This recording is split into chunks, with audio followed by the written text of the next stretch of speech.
and gentlemen, we continue here on the undercard of the amateur K1 contest at 78 kilograms. Let's get tested over 3 2-minute rounds. Introducing first out of the blue corner from Bloodline Gym, making his debut tonight, Tomek.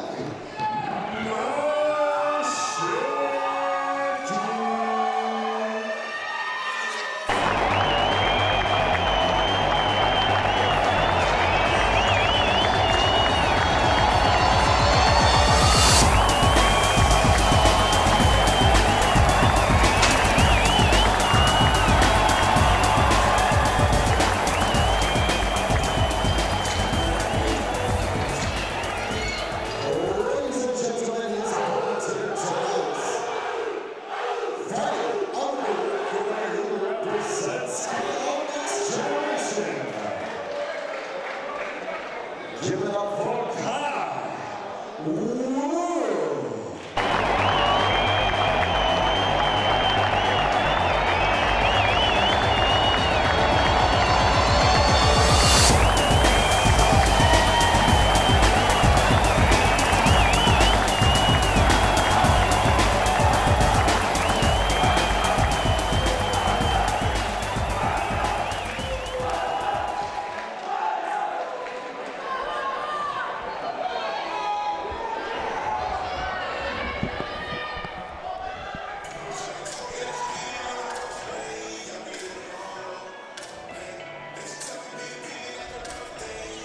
Well, it's an international here tonight, Malcolm. Another preliminary card, and it's an awesome fight at 78 kilograms. 3 2-minute rounds in prospect, amateur K1 rules. Tomek MALSZYCKI, representing Poland in the blue corner, and also Bloodline Gym here in London, taking on Kai Wu from KO Next Generation. And Chris, you mentioned again that the international flavor, but the local rivalries. And again, we've got a Bloodline Gym fighter against a KO Next Generation fighter.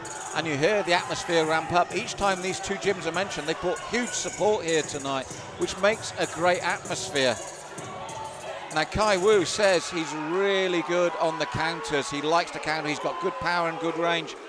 But this is a good matchup because he's still looking for his first win here tonight for the KO team. And he's against a young man making his debut. And what a great night to make your debut. And as I said, two gyms with real history, and tonight real rivalry. And listen, you can hear the crowd already. And remember, this is the preliminaries, and listen to the atmosphere. And Chris, we're on our 5th bout live here tonight, and all 4 of the previous bouts, they've been superb. Absolute wars, and I would think that given the style of Kai Wu, who's an all-action guy, real crowd pleaser, Tomek looked just about as serious as any entrance we've seen tonight. Expect fireworks. Round 1 of a potential 3, 2 minutes on the clock. Malcolm Martin alongside Chris Hoekstra. Great to be with you. And Chris, you talk about that sort of style. You and I have commentated for numerous years now. And one thing I will say, and it's not a cliche, and it's not meant in any other way except for respect, when you see a Polish fighter in the ring, they always come to fight. They're always very aggressive, forward-fighting fighters, bring huge support. They're old-fashioned warriors. Good push kick there. Kai doing a good job of not really giving Tomek the angle he would like. That's what Tomek wants. He wants to get inside and use those good power punches at close range and overwhelm him. Good check to a jab from Kai. Well, as you said, he's thinking very well here. You get the feeling that Tomek is a powerhouse, and you've got to watch for that jumping right hand that he threw. And there's the right hand again. Now you see, when Kai stands and trades with him, that's when, for me, the danger could come in. And listen to the crowd, Chris, already getting behind both these men. And like our previous bouts, straight from round 1. Yeah, some chants, more or less out of the movie 300 if you were listening carefully there. But the fans for Kai and the fans for Tomek certainly vocal tonight. This place now at capacity, Malcolm, an amazing atmosphere here in South London. Well, for me, stylistically, what I like about this one is Kai Wu, when he stays focused and at range, as you noted, he's got good technique, he's good stylistically, he moves well, but he's vulnerable when Tomek forces him into the exchanges.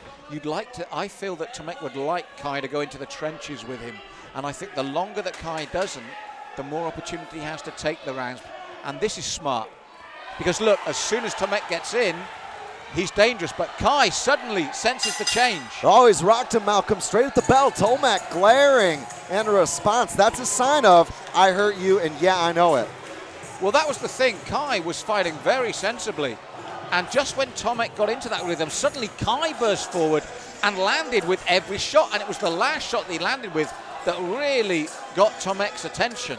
One of the things Kai talked about was my strength is my counter game. I love to pull guys in. And sometimes in kickboxing, Malcolm, you need to be patient for that first 90 seconds. To me, that's exactly what he did. Well, you saw he got caught with that, right? And he got caught solid with it, and he nodded.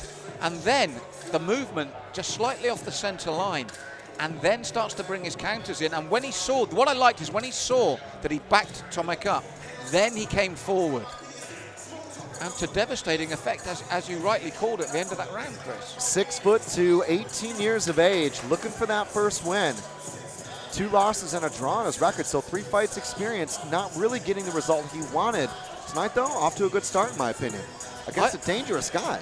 I agree, Chris, and as I said, I think Tomek would like this one forward in a phone box. What I like about Kai's tactics here is he's kept it at range until he's felt to be the one safely going forward and dominating. And we saw right at the end of that round, he knew when he caught Tomek, then he came forward. And like now, he's gone straight back to countering him, keeping him at range, and keeping him at bay here.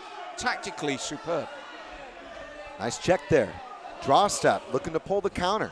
Kai Wu dipping backwards. He's got to watch out. He doesn't run out of space. But he seems very aware of where he's at in the ring and when he'll run into the ropes. For me, a real mature performance from him so far. Well, this is the problem for Tomek as well. When he comes forward and your opponent's elusive, then you get caught. Then you start to get in that no man's land where you're not quite so keen to come forward as you did. And we've seen that when you're not so keen to come forward, Kai will pick up on that and exploit it. Makes it a tough night's work for Tomek. Bullfighter standing very tall, trying to fight long. Of course, Tomek trying to work his way in. Nice chopping low kick there. Punching clutch into the clinch. Separation. He works nicely to the body as well. Bullfighters exchanging jabs.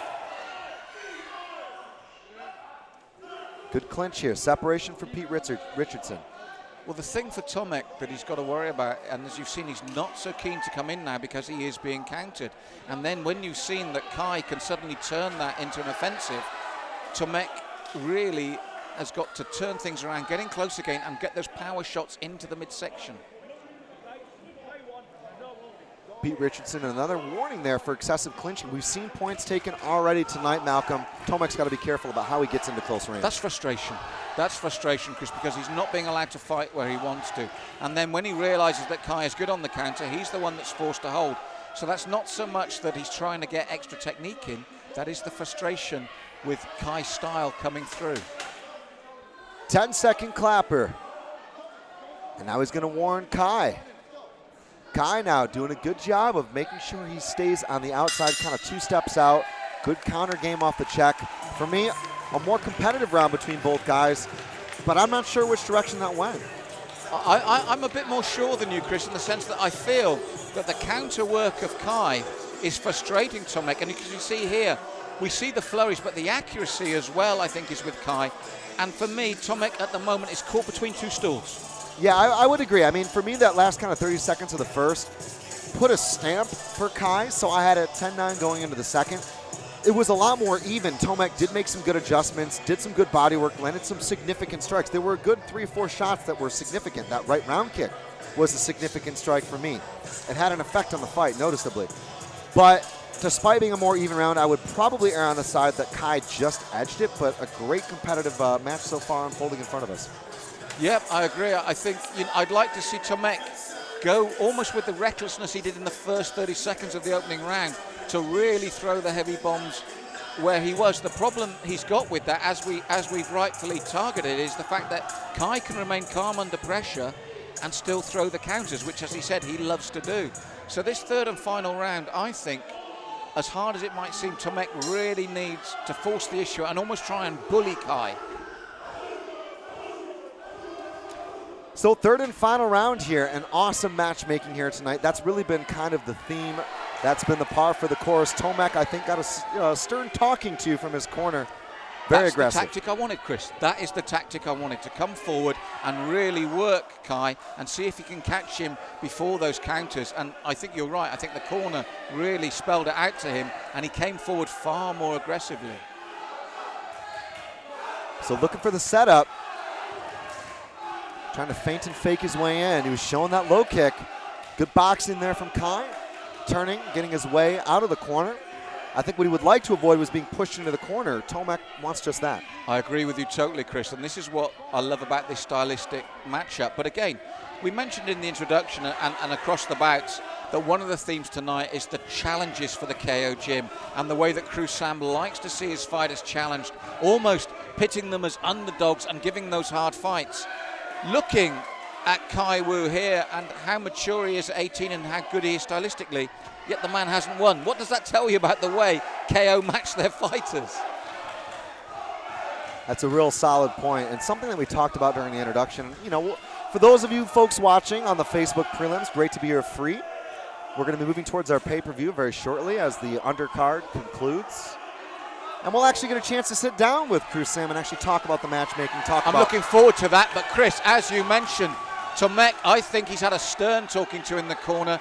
And as you rightly pointed out, he's so much more effective when he can push him back to the ropes and work hard. This is where Tomek wants to be. Good body shot there. Wu did a good job with that left hook, but the dirty boxing on the inside from Tomek has been exceptional in this round. You're right, and there was a lovely little uppercut after he took that shot from Tomek, and this is where he wants to be. And that makes it difficult for me now, Chris. Do you know what? I think Tomek definitely took that third round, so if any of the judges don't agree about that second round with us, it's very difficult. But what you can't take away is 5 bouts down. Pure entertainment each and every bout, and this one no different. And how many times tonight have we seen a fighter win 2 rounds and then get a real tough test in the third? It's tough to be a counter fighter when you got a guy swarming on you like Tomek did here. He made some really good choices, and it's that decision making when you may be on the losing side of the judges' scorecards going into that third. He did a really good job there. Spot on, Chris. It was the adjustments he and the corner made, and this is what we're seeing here. That beautiful right hand. Tomek made those adjustments. Now, as I said, our scorecards are unofficial for your entertainment. But at the end of the day, if any of the judges disagree with round 2 and go blue, this could be another split or a blue win, because he definitely took that third for me.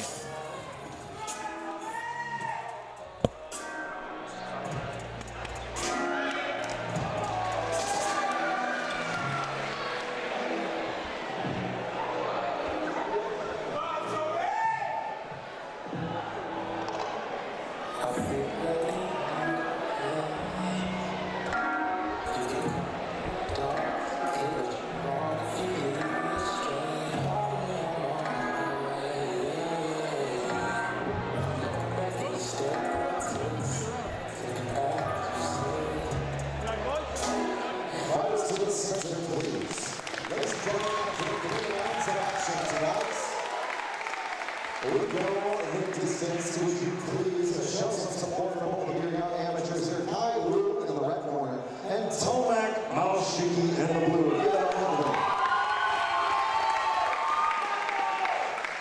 Ladies and gentlemen, after 3 rounds of action, we have a majority decision where 2 judges have scored the contest in favor of your winner from the blue corner.